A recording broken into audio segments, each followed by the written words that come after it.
Good morning అందరికీ. చాలా రోజుల తర్వాత ఛానల్లో కొన్ని అంశాలపై మాట్లాడదలుచుకున్నాను. ప్రతి మనిషికి ఒక ప్రాబ్లం, అంటే ఇంటింటికి ఒక చరిత్ర అంటారు. అంతకుముందు మన మూవీలలో చూసాం. ఇది మాత్రం చాలా వాస్తవంగా ఉంటా. ప్రతి ఒక్క విద్యార్థి తన బాల్యం నుంచి చదువు పేరుతో చదువుతున్నారు, కష్టపడుతున్నారు, కానీ ఉద్యోగాలు అనేవి లేవు. ఆల్రెడీ కొన్ని అంశాలు చెప్పాను. ఉద్యోగాల ప్రాబ్లం అనేది చాలా ఉంది. నిరుద్యోగ సమస్య. పేరెంట్స్ ఏం చేస్తున్నారు? కూలీనాలు చేసుకుని పంపినారు తమ బంగారు భవిష్యత్తు గురించి. అంటే గవర్నమెంట్ స్కూల్కి కాకుండా ప్రైవేటు విద్యా బోధన చాలా ముఖ్యమని నమ్ముతున్నారు. అంటే ప్రైవేటు సంస్థలు చాలా, మా పిల్లవాడు చాలా మంచిగా చదువుకొని ఒక మంచిగా సెటిల్ అవుతాడు, టీచర్లు కూడా చాలా బాగా చెప్తారు, అక్కడ వే ఆఫ్ ద టాకింగ్ కూడా చాలా బాగుంటుందని అభిప్రాయపడుతున్నారు. కానీ అంటే నా వరకు, అంటే నేను చూసినంత వరకు అది చాలా 100%లో ఒక 20% విద్యా సంస్థలు, కళాశాలలు మాత్రమే అది న్యాయం చేస్తున్నాయి. మిగతా అంటే ఒక వ్యాపారంగా చేస్తున్నాయి. ఇంతకుముందు కూడా నేను ఒక వీడియో పెట్టాను యూట్యూబ్ ఛానల్లో, విద్యని వ్యాపారంగా చేస్తూ అని పెట్టాను. కొన్ని వ్యూస్ వచ్చాయి. మళ్ళీ నేను దాన్ని రిపీట్ చేస్తున్నాను. విద్యని వ్యాపారంగా చేస్తూ లాభాలను గడిస్తున్నారు చాలామంది. అంటే వాళ్ళకి అందించిన విద్య అందించకపోగా ఫీజుల పేరుతో చాలా మటుకు వసూలు చేస్తూ కళాశాలలు కూడా, విద్యా సంస్థలు కూడా చాలా మటుకు ఇది విద్యార్థులకు అన్యాయం చేస్తున్నారని నేను అభిప్రాయపడుతున్నాను.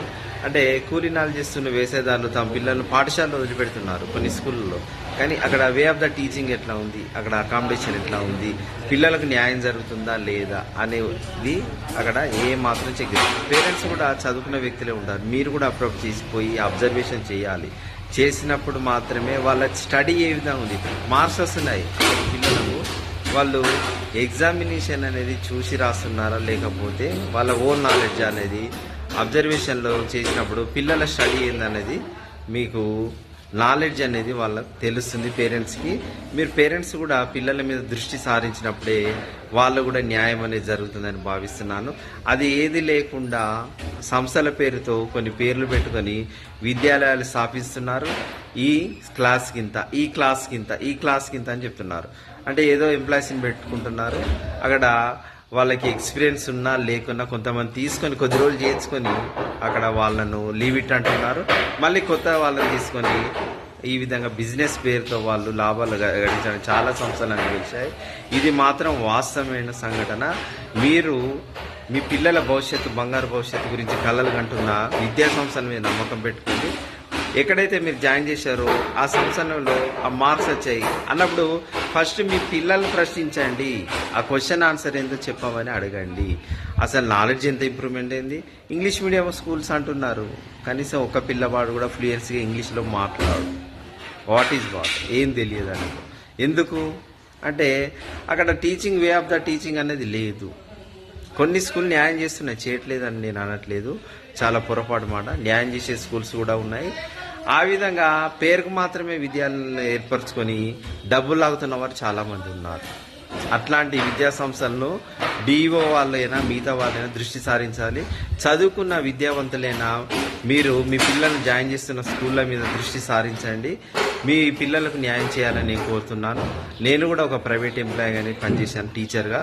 నేను పనిచేసిన వే ఆఫ్ ద కొన్ని స్కూళ్ళల్లో కూడా టీచింగ్ అనేది కరెక్ట్ ఉంటుంది, అంత చూచి రాతలే.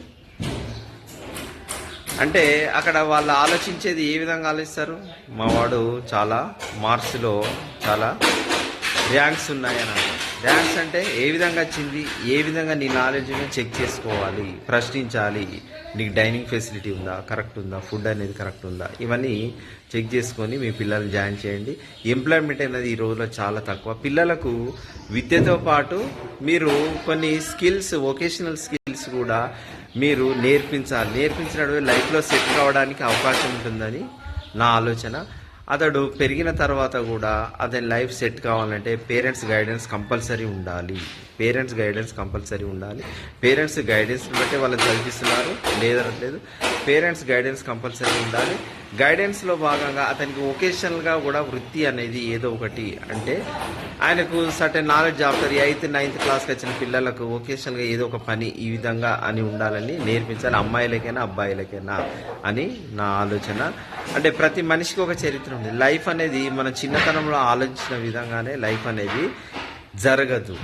ఎన్నో కళలు కంటాం, నేను డాక్టర్ అవుతాను, ఇంజనీర్ అవుతాను, మా వాడు కలెక్టర్ అవుతాను అంటే ఆ విధి రాత అనేది రాసిన కాలచక్రం ప్రకారం జరుగుతుంది. కొద్ది కృషి అంటే కృషి అనేది మన లోపల ఉన్నప్పుడు దేన్నైనా సాధించగలం, ఛేదించగలం అనే ఆలోచన, పట్టుదల ఉండాలి. పట్టుదల లేకుంటే అది నిరుద్యోగం. ఎందుకు గవర్నమెంట్ స్కూల్లో చదువుకున్న పిల్లలు డాక్టర్స్ కాలేదా, ఇంజనీర్స్ కాలేదా? మేము చదువుకున్న రోజుల్లో ప్రైవేట్ కళాశాల పాఠశాలలు లేవు, అంతా గవర్నమెంట్ స్కూల్లోనే విద్యా బోధన. అంటే ఆల్రెడీ అప్పుడు చదువుకున్న పిల్లలు కూడా మంచి మంచి స్థాయిలో ఉన్నారు, కలెక్టర్ ఉన్నారు, డాక్టర్ ఉన్నారు. అంటే ఈ మధ్యలో అది ఒకటి వానికి ఒక వీక్ పాయింట్ అయిపోయింది. నన్ను కామెంట్స్ పెట్టి విమర్శలు చేసినా పర్వాలేదు, ఇది మన జరుగుతున్న అన్యాయాన్ని నేను యూట్యూబ్లో అందించడానికి వీడియో చేస్తున్నాను, ఇన్స్టాలో కూడా రీల్ పెడుతున్నాను. ఇది మాత్రం వాస్తవమైన ఘటన. డబ్బు అంటే బిజినెస్, వ్యాపారం అనేది ఒకటి చేస్తున్నారు, విద్యను వ్యాపారంగా చేస్తున్నారని ఇంతకుముందు ఒక వీడియో పెట్టాను, మళ్ళీ రిపీట్ చేస్తున్నాను. విద్యను వ్యాపారంగా చేస్తున్నారు, that is the correct. Nursery పిల్లగానికి మామూలుగా 30,000 అంటే మామూలుగా ఆల్ఫాబెటిక్ ఏబిసిడి నేర్పడానికి అతను కూడా బుక్స్ అట, అసైన్మెంట్స్ అని చెప్తున్నారు. అది చాలా విచిత్రం. వానికి బల్పం కానీ ఇట్లా పట్టుకొని పెన్ను పట్టుకొని రాయడానికే తెలియదు. ఫస్ట్ థింగ్ 30,000 ఫర్ ఇయర్ అంటే అక్కడ చెప్పేది ఏం లేదు. అది 100% కరెక్ట్. ఏదో కొంచెం మామూలుగా ఫ్లూయెన్సీగా ఇంగ్లీష్ నేర్చుకుంటున్నారు, బీడీ సర్టిఫికేట్ ఒకటి ఉంటుంది, ఒక మేనేజ్మెంట్ పేరుతో ఒక డబ్బు అనేది ఉంటుంది వాళ్ళ దగ్గర, స్కూల్స్ ఏర్పాటు చేస్తున్నారు, ఇంటర్మీడియట్ డిగ్రీ క్వాలిఫికేషన్ టీచర్లను తీసుకుంటున్నారు, మామూలుగా ఫ్లూయెన్సీ టీచర్లు తీసుకున్న స్కూల్స్ అనేవి పెడుతున్నారు, డబ్బు అనేది లాగుతున్నారు. అది కరెక్ట్గా నిలదీసే వాళ్ళు ఉంటే అక్కడ సమాజంలో వాళ్ళ దృష్టిలో వీళ్ళు కరెక్ట్ కాదు అని నిందలేస్తారు. మీరు కూడా ఆలోచించండి, పేరెంట్స్ చేయండి. మీ పిల్లలకు కూడా ఒక వృత్తిలో రాణించే విధంగా, స్కిల్స్ అనేవి నేర్చుకునే విధంగా, జనరల్గా నాలెడ్జ్ ఉండే విధంగా వాళ్ళు కూడా మీరు కూడా దోహదపడాలి. ప్రతి ఒక్కళ్ళు మంచి ఉద్యోగంలో రాణించాలని కోరుతూ నేను ఈ వీడియో మీకు పెడుతున్నాను. వీడియో నచ్చితే మీరు షేర్ చేయండి. ఇంతకుముందు కొన్ని వీడియోలు పెట్టాను, విద్య గురించి పెట్టాను, తల్లిదండ్రులు బరవ కన్నతల్లి, రేషన్ షాపుల గురించి కూడా ఈ మధ్య నా ఛానల్ పెట్టాను. నా ఛానల్ వచ్చి రమేష్ బలభద్ర అని ఉంటుంది. ఆల్రెడీ ఈ వీడియో అప్లోడ్ అయిన తర్వాత మీరు ఎవరైతే చూసిన వాళ్ళు ఉంటారో కామెంట్ చేయండి, సెండ్ చేయండి మీ తెలిసిన వాళ్ళకి. నా వీడియో వస్తే మీరు లైక్ చేయండి. ఉన్న ఫ్యాక్ట్స్ అనేటివి నేను చెప్తున్నాను, మీకు కూడా తెలిసి అంశాల గురించి తెలియదు అని నేను ఏ ఉద్దేశంతోనే అనుకోను. అభిప్రాయాలు వ్యక్తిగతంగా, నా లోపల వ్యక్తిగత అభిప్రాయాలు యూట్యూబ్ ఛానల్లో పెడుతున్నాను. యూట్యూబ్ ఛానల్ చూసి మీకు నచ్చినట్లయితే కామెంట్ చేయండి బ్రదర్స్, షేర్ చేయండి. ఓకే, ఇక ఉంటాను.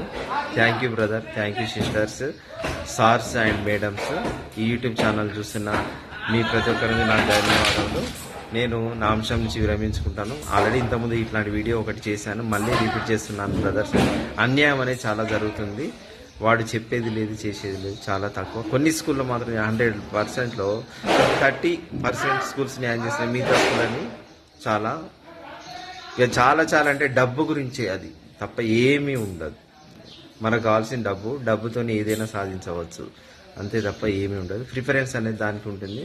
వాడు లాగుతున్నాడు, పిల్లవాడు చదువుతున్నాడు లేదు పట్టించుకొని కొన్ని స్కూల్స్ ఉన్నాయి. దీని నుంచి పేరెంట్స్ దృష్టి సారించాలి బ్రదర్స్ అండ్ సిస్టర్స్. చాలా థ్యాంక్స్, వెరీ వెరీ థ్యాంక్స్ అండి. నాకు ఈ అవకాశాన్ని కల్పించుకున్న యూట్యూబ్ ఛానల్ వాళ్ళకి నేను ఇన్స్టాగ్రామ్లో రిలీజ్ పెడుతున్నాను. చాలా థ్యాంక్స్ అండి. ఉంటాను. This is Ramesh Balabhadra. Okay brothers and sisters. Okay.